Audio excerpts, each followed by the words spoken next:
President Trump outlining his aggressive to-do list this week to the nation, from a massive tax overhaul to repealing and replacing Obamacare to building a border wall and a $1 trillion infrastructure plan, just to name a few. Now Democrats and some in his own party asking how he'll pay for it all. Hi, everyone. I'm Eric Bowling. We'll get to our Cashin crew in a few minutes, but first to my chat with the guy our president tapped to figure all this out, the director of the Office of Management and Budget, Mick Mulvaney. Director Mulvaney, ironically, Democrats are all of a sudden worried about our debt when it comes to this president's agenda. Do you see a little hypocrisy there?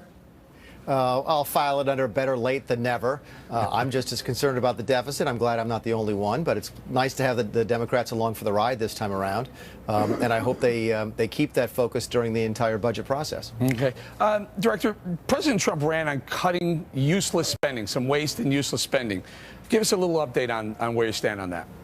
Sure, we're going through that process right now. OMB, the Office of Management and Budget, has identified what we think to be the most wasteful programs, the most duplicative programs, programs that are simply ineffective, and we're sharing that information with the various agencies as we work with them to try and get the spending numbers down to where we need them to be in order to provide that $54 billion of additional spending for defense. So we go through that process here the next week, and by the 16th of March, we'll be able to roll out the full spending budget. Yeah, so you mentioned that defense, the military increase of $54 billion, the 10% increase, which is substantial. That's a good number.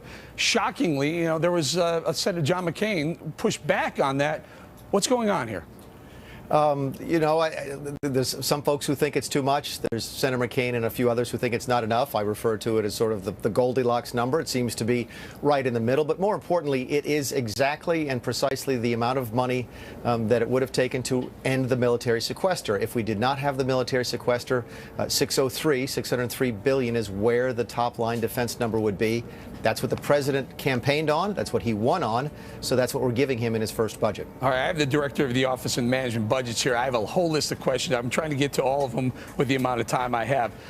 Director, as long as your heater stays on, Eric, we'll be fine. I'm freezing cold. As long as they give me on air is what I'm trying to say, Director. So the markets, they've been on fire since the election. The stock market, the labor market, the housing market, in fact. And a lot of that has to do with the proposed tax cut, giving businesses and Americans more of their money. Where do we stand on that? It does reflect the tax cuts, or at least the anticipation of them. We're working on that now. I have a meeting later on today here on Saturday to go over further work on that. But don't discount the value of the regulatory reforms at the same time. I think there's a lot more bang for the buck even there than there is in tax reform. There's also some really good academic literature on that same thing. So, yes, you're seeing the markets respond positively, but I don't think it's just because of the tax cuts. It's the regulatory reform and just the basic pro-business attitude, pro-growth attitude that this administration is bringing to Washington, D.C. So I think you're seeing the markets go up for a bunch of different reasons, all of them good. I would agree with that. I would agree with that as a conservative. That's the things that we've been talking about for literally decades. But let's talk about the timing on it. With Obamacare repeal and replace, I guess, front and center right now, do tax cuts get put on the backside of that, or can they run concurrent?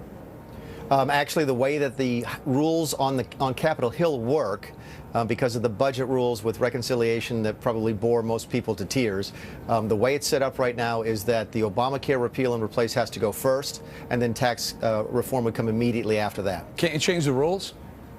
The House and Senate can, but my guess is they don't have 60 votes in the Senate to do that. Oh, interesting. Okay. Maybe they can use a nuclear option in the Senate. Maybe harken back to Harry Reid and see how he feels when it's about the budgets, too. Let's talk a little bit about this $2 or $3 trillion in money that corporations have overseas. Mr. Trump has said, let's repatriate that money with a certain percentage of it going to a tax. Where do we stand on that, and how much are you guys looking at? Yeah, I know that the president has met with probably upwards of several dozen, if not many, many more than that, CEOs in his first month in office. I know that Gary Cohn, the head of the NEC, has been doing the same thing as well as we try and get commitments from those corporations to move money back from overseas. I think they made tremendous progress on that. I don't want to speculate as the exact dollar amount that would come back, but we're comfortable that it's in the trillions of dollars. Yeah, no doubt about the dollar amount. I'm talking about what sort of fee. I mean, years ago I proposed an idea that said let corporations bring the money back at free, no tax at all, but earmark a certain percentage of the money they bring back towards capital investment and hiring, and that in itself would be a stimulus plan. It would be. We're also looking at it in terms of, part and parcel of maybe an infrastructure plan has been floated on the Hill in the past. I think right now it's fair to say what we're looking for is the sweet spot, which is that tax rate that gets the most amount of money to come back, but also allows us the most money to invest in certain capital projects, including infrastructure. So that's an ongoing negotiation right now. Again, when you step back and ask your question again about the order of things, I think you go back to Obamacare repeal and replace going first, then tax reform, and then infrastructure. Okay, and then there's this other issue here as well, is the border. The southern border, Mr. Trump campaigned on building a wall. He says the wall is going to be built. There's some question is who's going to pay for it. Are Mexico going to pay for it? Are we? If, in fact, we pay for it first and they pay us back, what is the mechanism? Well, I'm not familiar with the mechanism by which Mexico might pay it back to us. That's being handled outside of the Office of Management and Budget. What we're working on right now is figuring out a way to save money elsewhere in the 2017 budget. We're actually in the middle of fiscal year 2017 right now, so that we can start the wall this year. I think you're going to see that. In fact, I know you're going to see that. And then also set aside money in the 2018 budget to continue that construction. Mm-hmm. What are the border fee, the border import fee? Where do we stand on that? There have been a couple of ideas floated. One of them was a straight fee coming in. Another one was a reciprocal fee. In other words, if we do trade with, say, Mexico or Brazil, whatever they charge us to export our goods into their country, we charge them the same rate back. Do we have any sort of plan yet? What's being floated? What you've got is a variety of plans, which is that doesn't really bother me because we're still fairly early in the process of getting tax reform. I know that the House has a plan with full border adjustment. The Senate doesn't like it. The White House is looking at both of those plans and other plans as well. OMB is involved in that. So I've seen a couple different proposals. I'm not really at liberty to tell you what we think is Plan A, Plan B, or Plan C at this time. But I had 4 meetings on tax reform this week in addition to the Obamacare meetings and my meetings on budget. So it's been a busy week. Suffice to say this. The White House, this administration is not waiting on any of these things. We are working on these items every single day, and we do hope to have a specific tax proposal available in the next few weeks. Director, one more last question before I let you go. We spent about $43 billion in foreign aid. Is some of that aid earmarked for maybe cutting back and maybe paying for some of the things like military spending? A lot of it is. In fact, that's probably the most, the budget item that you could tie most directly to what the president said when he ran for office. We are going to propose to reduce foreign aid, and we are going to propose to spend that money here. So I think some of the proposals you'll see by March 16th will be some fairly dramatic reductions in foreign aid. Any specific locations, countries that will be looking at cuts? Well, a lot of our foreign aid doesn't necessarily get targeted to a specific country. So when we talk about changing a particular aid program, it may have impact in various different nations. But that overriding message is fairly straightforward, which is less money spent on folks overseas, more money spent on folks back home. I got to tell you, Mick Mulvaney, great to have you on. I appreciate your time cashing in. Looks forward to having you on again very soon. Thank you. Thanks very much. Coming up, our Cashin crew join us, and at least one of them is saying, I hate to say I told you so, but it looks like those mandated minimum wage hikes are already backfiring on the very workers the union said they would help. That's next. Looks like we're seeing the fallout from the Fight for 15 crowd, because after more cities and states force companies to hike their minimum wage this year, Wendy's is saying it's installing self-service kiosks in 1,000 restaurants. Now, Lisa, we've been talking about this for a very long time. We knew this was going to happen. Yeah, color me shocked, Eric. Of course this is going to happen at business. Why would you have humans do the job when machines do it more efficiently and faster and cheaper? Look, businesses are going to be looking out for their bottom line. They're going to try to keep the cost of doing business as low as possible. And when cash goes into one pocket, it has to come out of another. That's the problem with the minimum wage. And there's a lot of mistruths out there as well. You look at the bulk of minimum wage earners in this country, it's an entry-level job. The majority of those individuals are young individuals. As I mentioned, for an entry-level job. And when you make the cost of doing business more difficult for these business owners, there's going to be less of those entry-level jobs for those young people to have. So it doesn't make a lot of sense here. Allow me to jump in here, Juan, and add one other thing, too. You know what robots don't need? Healthcare. That's a fact. But guess what? I mean, the truth is that already, even at the current very inadequate minimum wage, automation was taken over anyway. You see this already in the fight over the labor secretary who left for other reasons, but he was making the argument, I think it was for Carl's Jr., that, you know what, automation is cheaper and we can do it. And it didn't matter about the minimum wage. So this is, like, to me, a false defense against people who are saying, you know what, in this country, if you work 40 hours a week, you should be able to support your family. That, to me, is good economics, because guess what? Those people go on and spend money and, again, boost our economics. All good theory, Juan, but, you know, those protesters, Mercy, I've been stuck behind traffic jams of those protesters. I'm not even sure they're the actual workers who are looking for 15. I think they're getting 15 just to protest. Well, that's what I was going to say. I'm like, aren't the protesters getting paid? But look, Eric, we know the reality behind this, and that is that the biggest concern for businesses, it's labor cost. And so they have to weigh the pros and the cons of whether they automate or not. But if you are forcing upon them a raise in the federal minimum wage, instead of letting the states handle it, where that you could then foster competition, it becomes a problem for these companies. And so they're going to seek out what is going to be the cheapest option. And I have to say, with automation, there is a reality. I mean, there was one Oxford researcher who came out and said that automation actually could risk eliminating about 47% of the jobs out there. That is significant. And so I think that it is a sense of adapting to this modern economy, that there are changes coming, fundamental changes to our economy, and how are we as humans going to adapt to this automation concept, but then adding the pressure of the rise of the minimum wage, of the federal minimum wage, becomes a lot more, puts more pressure on these companies. Right, so you're pushing businesses right to automation. It was going to, as Mercy points out, it probably was going to happen over time, but you're forcing the hand to happen quicker when you make it so expensive to hire a human. When you have a robot, can we just show a little video of this Google robot? Now, look at this as a robot. Now, all right, so they're developing this robot initially for military purposes, but then down the road, I mean, I could see that bad boy dropping off my cheeseburger at the drive-through window, can't you? Absolutely. Listen, these minimum wage jobs, by the way, were never meant to be family-supporting jobs. They were supposed to be starter jobs where you learn a skill. This summer, my daughter had her first job. She was working at Dairy Queen. I can tell you right now, and I say this, I love her to death, she's not worth $15 an hour. She certainly wasn't last summer when she had her first job. And love her, but listen, the way to grow wages is to grow the economy and not to artificially impose this on, because if not, you're going to see they're going to take that Google robot. Why? You pay the $15 an hour, you pay the payroll taxes, you pay health care. Eventually, let me see that robot again, that Google robot. I love that Google robot. I love that robot. Why? Eventually, that guy's going to be doing things like not only delivering cheeseburgers, but also, I don't know, keeping you in line at Disney World. There's so many uses for that. Yeah, you know, don't show that to my wife. I think that guy'd be a good husband.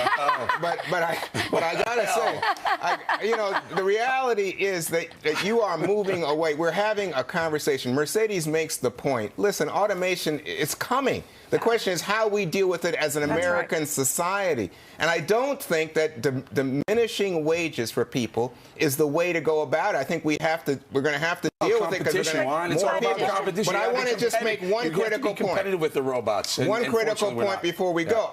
By the way, most people who get minimum wage are not teenagers. No longer the case. All right. Let me bring Lisa. And Lisa, there was I can't remember who it was, someone in Silicon Valley saying, if you automate, if you take a human off the line and put a robot on the line, you should be taxed for that. No, I mean, look, I think we want businesses to be able to do business in this country. And the problem is it's been really difficult for businesses to do business in this country. We've seen more small businesses go under than be created over the past few years. And this is a big problem for them. And the point being is that businesses are going to look for every opportunity to cut costs. And to Juan's point, if you're forcing businesses to pay people more than they're worth, I'm not going to mention Rachel's daughter because she's the only one that can say her daughter's not worth $15 an hour. But if you're paying people that they don't have the skill set, they don't have the education level to be getting paid that much more money, you're going to cause businesses to shut down, and there's going to be less opportunities for those young people trying to get their first job, trying to get entry into the marketplace. But that's not the population. We got to go, guys. Everyone wants to jump in. We have a big block up. Oprah hinting she could win if she would run for president. Some here say it's another wake-up call to the political class. Get your act together before voters look for a different class to replace you. With a Fox News alert, good morning. I'm Leland Vittert in Washington. President Trump has made a startling claim, accusing former President Obama of wiretapping him during the campaign. There are some reports that indicate there were warrants for wiretaps against Trump's aides. Mr. Trump tweeted earlier this morning, "Terrible. Just found out that Obama had my wires tapped in Trump Tower just before the victory. Nothing found. This is McCarthyism." Former Obama aide Ben Rhodes saying no president could order surveillance without a warrant. Obviously, that leaves open a lot of questions. And there's been a wave of U.S. airstrikes in Yemen. Drones and manned aircraft targeting al-Qaeda's affiliate there, considered one of the most dangerous in the world. The Pentagon saying more than 30 airstrikes have hit the terror group in the past 10 hours, taking out facilities and heavy weapons. More on Mr. Trump's tweets at the top of the hour with Elizabeth Pran. I'm Leland Vittert. Now back to Cashin. Have you ever thought that, given the popularity you have, we haven't broken the glass ceiling yet for women, that you could actually run for president and actually be elected? I thought, oh, gee, I don't have the experience. I don't know enough. I don't know. And now I'm thinking, oh. All right. Oprah Winfrey suggesting she could win if she ran for president, and fellow billionaire celebrity, my friend Mark Cuban, on record saying he might be able to pull it off too. Now, Rachel, political class better wait. Is this what we come to now? Celebrities are the new political class? Sure, and why not? Listen, my husband doesn't have the billions, but, you know, he was the reality TV caucus of one until Donald Trump joined his caucus after this election. I think that, you know, television brings a lot of skills, and communication is so important in politics. We see how important it is for Donald Trump. I think Oprah Winfrey would be formidable in that department. And also, don't forget, Donald Trump brings all kinds of other skills along with his TV skills. The negotiating skills he's bringing to the table are incredible. It's an outsider. We need more outsiders joining politics. Juan, I want to bring you in. Now, Oprah Winfrey since has said, oh, she was just kidding for now. But look at this picture of Mark Cuban. Mark Cuban's my friend. So check out. See that jersey? Yeah. He's wearing a jersey number 46. You know what 46 stands for? The next president. Exactly. Your thoughts on Cuban as president? Well, it'd be interesting. Mark Cuban, if we're saying someone who's in the business community, Mark Cuban's done very well in business, has not only a very successful NBA team, but I mean, he made money outside of sports and did well. My point to you is, you know, it just makes my heart want to cry to think that we're dumbing down politics in the country. Oh, so my goodness. Did you just call Oprah Winfrey dumb and my friend Mark Cuban dumb? Eric, Oprah Winfrey said herself that she knows nothing about politics, nothing about legislation. If you can figure out a way to put $1 billion in your bank account, I challenge you to call those people dumb. Right? No, they might be skilled. Oprah Winfrey is a tremendous TV talent. Does that mean that you want her as president? Let me bring Mercy. Mercy, your thoughts on Cuban. By the way, I'm not sure if he's a Republican or Democrat these days. I personally have my Eric Bowling sign for president in 2024. But look, I value the fact that President Trump is coming from the outside with the business experience, the fact that he is one who has dealt with construction workers, everyday Americans, someone who has built a business. And I think it's incredibly valuable, Eric. And so I encourage it. I think career politicians, it gets old and you stale and you need fresh energy into this process. I'll be sitting right here in 2024. Okay, hang in there, guys. Coming up is the left trying to I want to say thanks to our Cashin crew for joining us. Okay, time to wake up, America. Call me cynical, but does anyone else find it odd the timing of the Russian leaks this week? President Donald Trump delivered a big and bold joint session address to the American people. It was immediately praised by pundits from both sides of the aisle. My buddy Van Jones declared, like him or not, Donald Trump became president tonight. The following day, the response was so good, the Trump administration decided to hold off on press conferences with Sean Spicer and hold off on an anticipated release of an executive order on immigration, basically a rewrite of the one the liberal Ninth Circuit Court stalled last month. Polls showed a 78% approval for that address, combined from both Republicans and Democrats voting. I don't believe in polls, as you never Trumpers know, so I watched the people who loved the presidential address. There is one group who didn't like it, though, the despicable left. Leaders Pelosi and Schumer largely panned the address as just talk and no action. Now, that's amazing considering in 45 days, President Trump has revamped U.S. immigration policy, hired 10,000 border agents, secured our ports with certain travel restrictions, canceled our involvement in TTP, a trade agreement that benefits all except the U.S. He's warned NATO allies to pay their fair share. He's offered a budget that promises a massive tax overhaul soon, and even with much pushback from Congress and certain obstructionist senators, all that. He's progressed on campaign promises of repeal and replacing Obamacare and building a southern border wall. So Chucky and Nan, no. President Trump isn't all talk, no action. In fact, he's done more in 45 days than your guy did in 8 years, maybe even longer.